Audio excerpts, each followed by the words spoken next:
Assalamualaikum warahmatullahi wabarakatuh dan salam sejahtera pada semua pelajar. Hari ini kita akan sambung balik pada modul 1 iaitu sistem pengangkutan dan kejuruteraan jalan di bawah subtopik pembinaan jalan dan kaedah penyelenggaraan jalan. Okey, pembinaan jalan raya kita lihat kat sini lapisan struktur jalan. Kenapa dipanggil lapisan struktur? Maksudnya setiap jalan ni ada beberapa lapisan. Struktur jalan berturap terdiri daripada 4 komponen utama. Lapisan pertama ialah subgrade, lapisan kedua subtapak, ketiga tapak dan yang terakhir ialah lapisan turapan. Okey, kita pergi kepada lapisan yang pertama. Itu lapisan paling bawah terdiri daripada bahan tambakan, maksudnya tanah asing atau tanah semula jadi. Jadi ada dua, sama ada nak buat tanah asing ataupun tanah semula jadi. Nanti kita akan terang lebih lanjut berkenaan dengan itu. Yang berikutnya adalah berfungsi menanggung beban lapisan-lapisan di atasnya. Seterusnya, faktor yang memberi kekuatan subgrade ialah jenis tanah, kandungan air, kaedah pemadatan, dan ia juga perlu dibina tinggi pada aras banjir bagi kawasan itu. Okey, ini contoh gambar yang menunjukkan keratan subgrade dan juga lapisan-lapisan di atasnya. Yang ini pula gambar menunjukkan lapisan subgrade, jadi nampaklah memang tanah, yang mana lapisan lain belum lagi ada di atasnya. Seterusnya, macam mana saya katakan tadi, ada tanah asing dengan tanah semula jadi. Katalah kita nak bina jalan daripada, saya bagi contoh macam dalam skrin, iaitu daripada A kepada B. Point A kepada point B, itu adalah jalan yang hendak kita bina. Sepanjang jalan tu secara semula jadinya mesti ada tanahnya daripada berbagai jenis. Ada yang kuat dari segi kupayan galas tanahnya, ada yang tidak.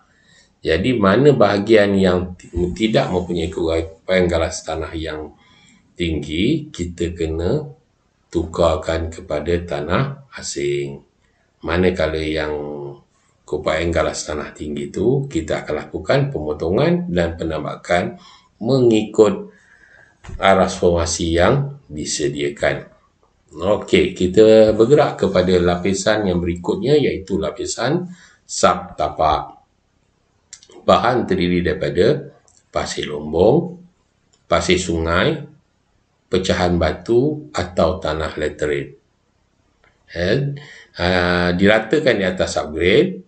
Fungsi lapisan ni iaitu untuk menanggung beban tapak. Tapak ni tadi kita terangkan, iaitu lapisan yang ketiga, lapisan di atas subtapak, dan diagihkan ke subgrade, bertindak sebagai sistem penyaliran.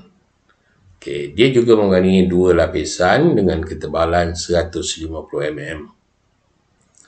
Kenapa dia nak buat sampai dua lapisan benda yang sama? Okey, ni baru maksud macam ni. Katalah kita nak buat lapisan pertama 150 mm. Kalau kita buat 300 mm terus, bila melakukan pemadatannya tidak berapa baik. Jadi kalau kita buat 150, padatkan, lepas tu letak di atas 150, padatkan. Jadi pemadatan menjadi sempurna. Okey, dia dipadatkan menggunakan jentera penggelik, dan lapisan terakhir kita akan camberkan. Okey, nanti kita ingat balik camber tu apa? Camber iaitu satu cerun lintang yang landai pada permukaan jalan dan permukaan bahu jalan. Okey, ini jentera penggelik. Lapisan tapak. Lapisan tapak terdiri daripada agregat hancur. Apa itu agregat? Agregat ialah adunan batu bahu kasar dengan batu bahu halus. Okey. fungsinya sebagai penanggung utama beban dan agih beban ke lapisan bawahnya. Lapisan tapak perlu dipadatkan dengan jentera pemadat dan lapisan atasnya hendaklah dikemberkan. Ini jentera pemadat juga. Lapisan turapan, ini yang paling atas lah. Fungsi menyebar beban kenderaan pada asas jalan raya, lepas tu menyediakan permukaan jalan yang mempunyai rintangan gelincir yang tinggi, dan juga mempunyai masa hayat yang lama tanpa perlu kerja perbaikan jalan. Okey, kita pergi pada jenis turapan jalan. Bila sebut jenis turapan jalan, maksudnya bukanlah ada satu je, maksudnya ada lebih daripada satu. Turapan lentur. Turapan lentur yang biasa ni sebenarnya yang awak tengok yang warna hitam, warna, kalau dah makan usia, warna kelabu, yang panggil jalan tar, sebenarnya nama sebenarnya ialah turapan lentur. Juga dikenali sebagai turapan berbitumen. Ciri-ciri turapan lentur, yang pertama, elastik. Apa itu elastik? Maksud dia tak bersifat tegar. Dia ada, maksud sini adalah memberi. Bila kita radukan dia, taklah bising sangat. Maksudnya, ada pergerakan elastik kat situ dengan sifat dia. Yang kedua, rintangan tinggi kehausan dan perubahan bentuk permukaan. Rintangan tinggi kehausan dan perubahan bentuk permukaan. Yang ketiga, rintangan tinggi terhadap gelinciran. Yang keempat, tidak perlukan sambungan pengembangan. Okey, apa ini sambungan pengembangan? Nanti kita sampai satu lagi jenis turapan, kita akan faham apa itu maksud pengembangan. Okey, turapan lentur terdiri daripada dua lapisan. Yang pertama, lapisan pengikat. Yang kedua ialah lapisan haus. Kita pergi pada lapisan pengikat. Lapisan pengikat ni antara lapisan yang paling akhir tadi, yang tadi tu lapisan tapak dengan lapisan berbitumen ni, perlu ada satu lapisan yang mengikat antara dua ni. Itu yang kita panggil lapisan pengikat. Selain itu dia berfungsi sebagai pengagih beban. Proses pembinaan lapisan pengikat. Okey.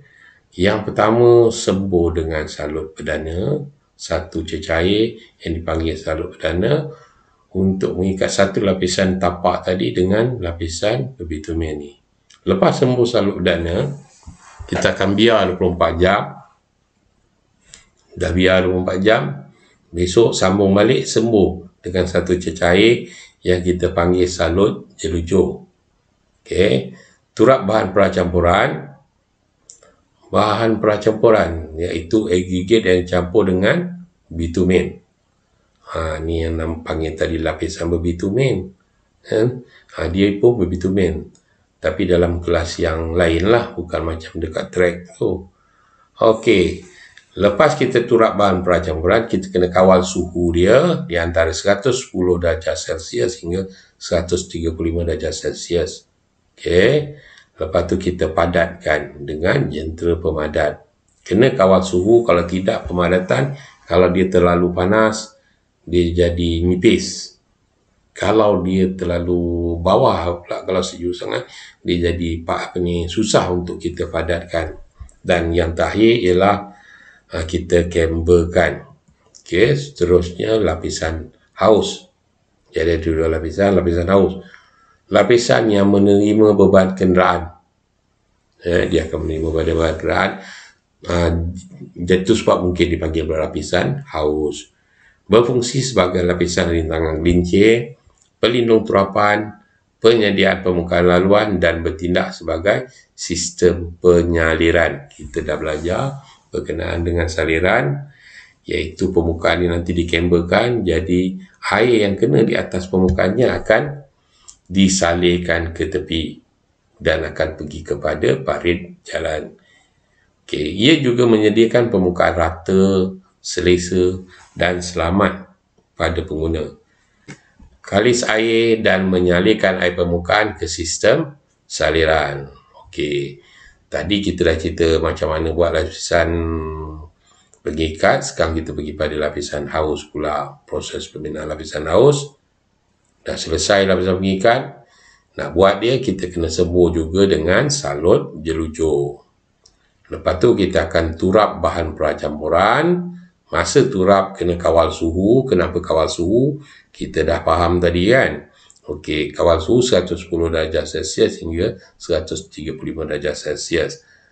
Lapisan dipadatkan dengan jentera pemadat, dan terakhir sekali kita akan kamberkan permukaan jalan.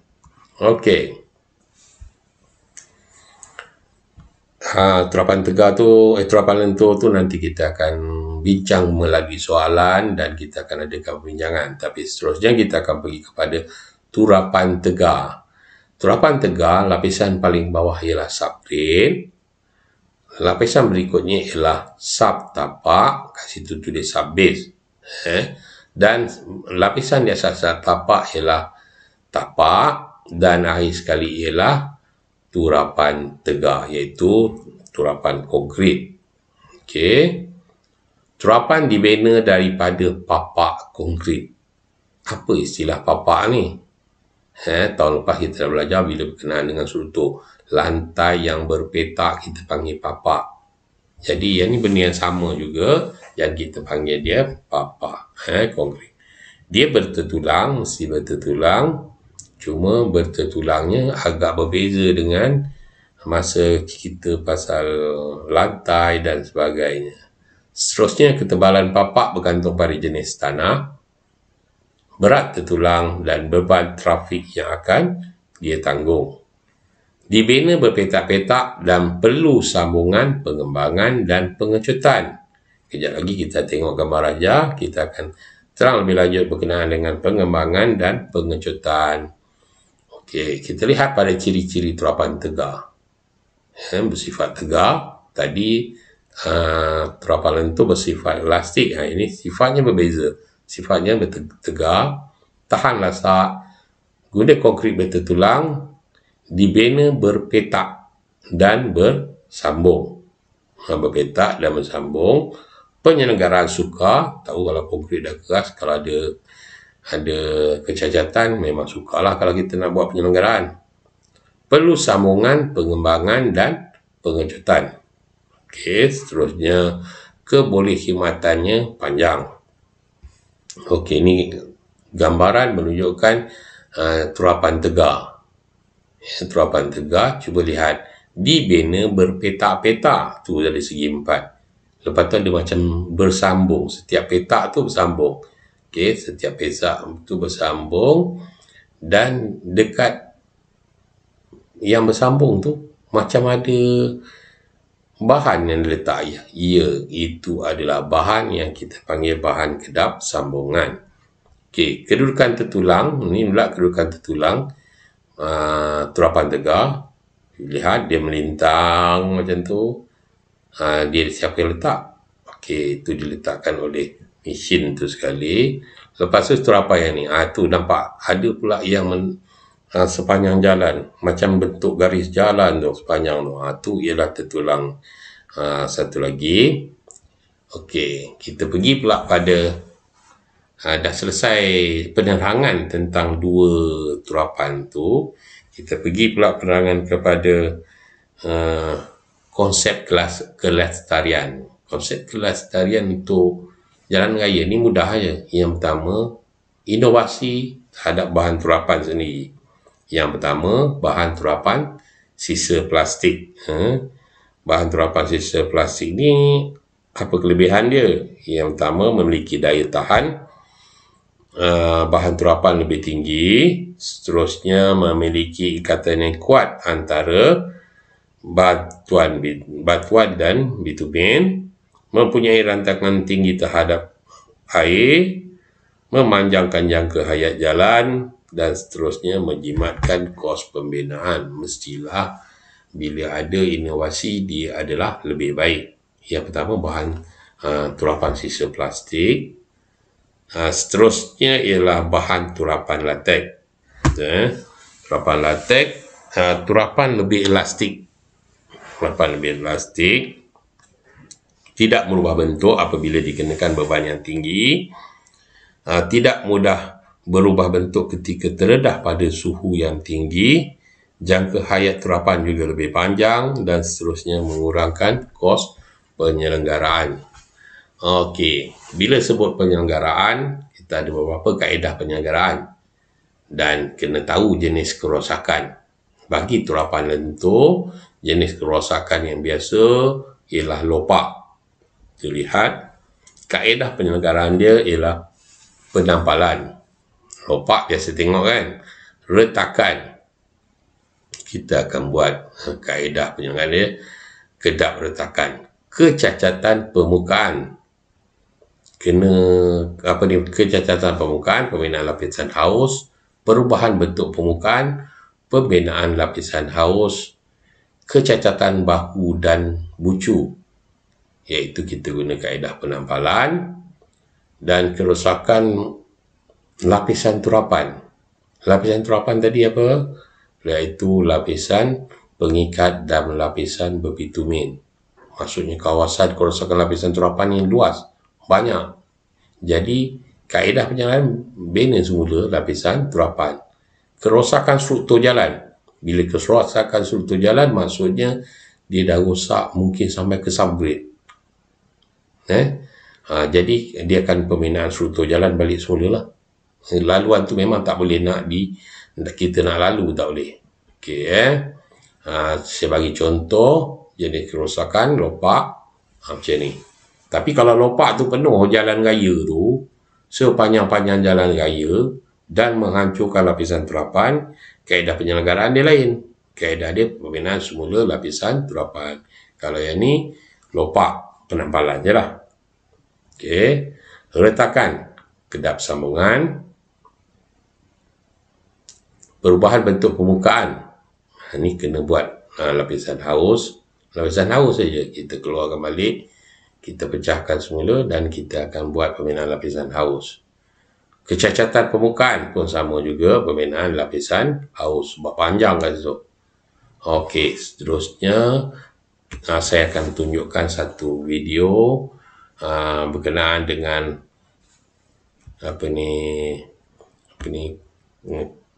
kecacatan ni lopak. Lepas tu macam mana kita nak buat penyelenggaraan. Video ni adalah daripada JKR. Okay, kita tengok.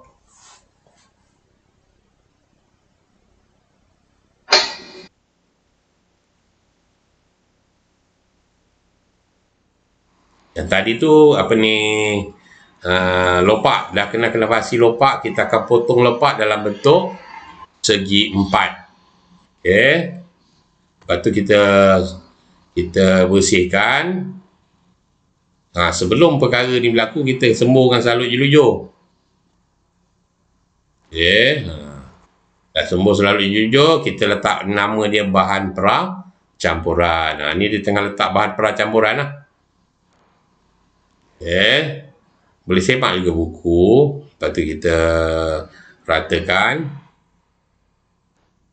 pada tempat yang berpetak tadi tu. Okey.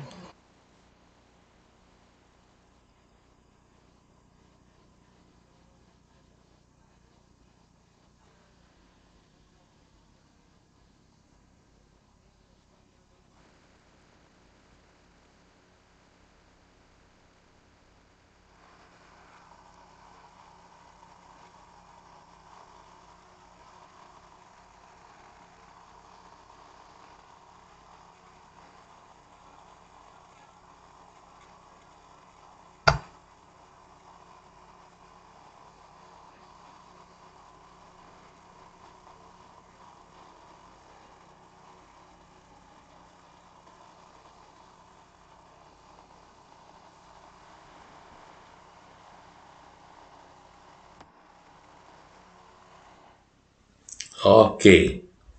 Selesai, dan akhir tadi tu dia padatkan lah. Menggunakan jentera pemadat. Agak berbeza dengan jentera pengelik tadi kan.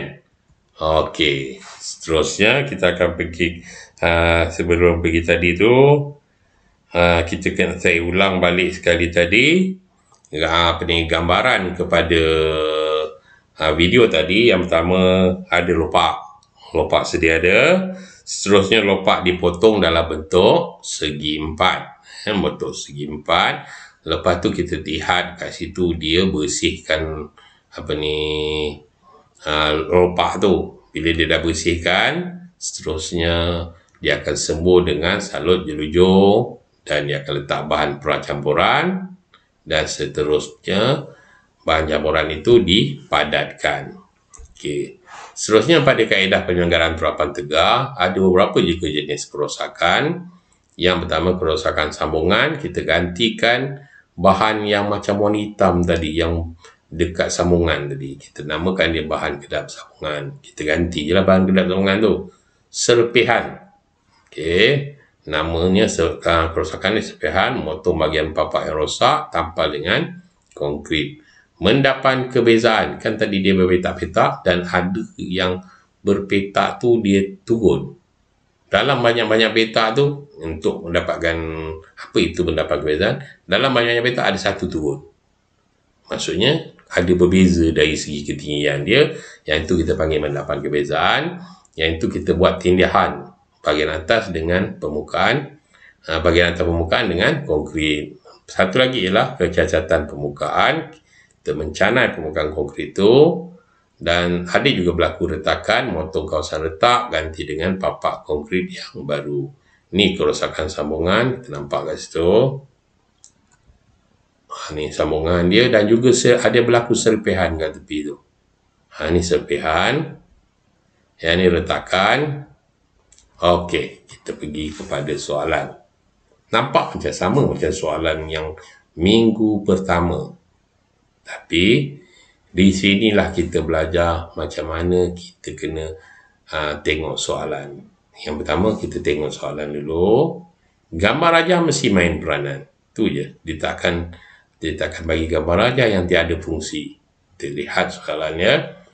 Raja 1 menunjukkan sebatang jalan raya terapan lentur yang rosak teruk pada lapisan berbitumin. Okey, rosak teruk tu tak nampak apa kaitan dia. Okay, kita tengok sini. Terangkan dua faktor yang menyebabkan berlaku kerosakan itu. Okey. B pula. Terangkan tindakan yang perlu dijalankan untuk membaiki kerosakan itu. Bila dah baca soalan ni, barulah kita boleh kaitkan. Ni soalan yang macam mana? Dah tentulah dia soalan bahagian B. Bahagian B ingat ada 4 soalan dengan konstruk yang berbeza. Berbeza dengan soalan-soalan SPM yang lepas. Berdasarkan nombor je kita dah tahu dia konstruk apa. Untuk format awak pula, dia tak bagi macam tu. Awak sendiri kena tengok dan fahamkan soalan. Okey. Yang pertama kita tengok konstruk apa ni. Terangkan dua faktor yang menyebabkan berlaku kerosakan itu. Kita kena tengok gambar, kita kena beritahu sebab. Bila tengok tapak gambar dan beritahu sebab, kita membuat analisis. Jadi dah jelas. Soalan ini adalah soalan analisis. Konstruk dia adalah konstruk analisis. Dan kita tengok B, terangkan tindakan yang perlu untuk membaiki kerosakan itu. Okey. Apa jawapan dia? Saya bagi contoh. Untuk dua faktor kita boleh lihat yang pertama, iaitu apa dia? Apa yang menyebab? Yang pertama, kita boleh letak beban kenderaan yang berlebihan yang melalui jalan itu. Yang kedua ialah sistem saliran tidak berjalan dengan baik. Dua markah kat situ. Okey, terangkan tindakan perlu dijalankan untuk membaiki kerosakan itu. Berbeza dengan teori. Yang ni ialah terangkan tindakan yang perlu dijalankan untuk membaiki kerosakan itu. Apa mula-mula kita nak buat? Takkan nak tu buat jalan atas tu kan? Okey, apa yang perlu kita buat? Kita kena buang permukaan jalan tu. Kita kena buang permukaan jalan tu. Dan lepas kita buang permukaan jalan tu, pengorekan dan sebagainya, kita akan bersihkan. Nampak 2 poin mesti berlaku dia tu. Kita buang jalan, kita ataupun gunakan istilah kita korek jalan tu, kita buang jalan tu pun boleh, 1 markah. Lepas tu kita bersihkan 1 markah. Lepas tu baru kita tengok yang ni kerosakan ni macam mana, kan dah tahu kan ni, iaitu jenis kerosakannya macam mana. Saya patah balik ke sini.